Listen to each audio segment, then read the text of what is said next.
when the Confucius Institute at the University of Zagreb organized its first China Film Festival 2 years ago, and one of them was Naja, the first part. And we are, I'm very glad that Naja #2 broke all those records. I'm very happy this is happening. I'm very happy that the Chinese movie industry is going outside of its borders with high quality products.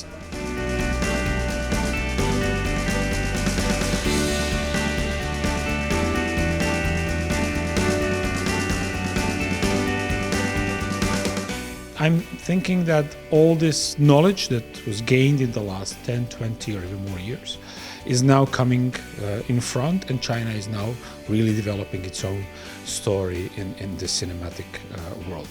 So I'm very happy for Naja #2, not only because of that, because we are already now discussing with our partners in China to bring Naja #2 in a China Movie Festival tour that we are going to have this year in some cities in Croatia. It's a great movie, and we want to bring it to the Croatian audience also.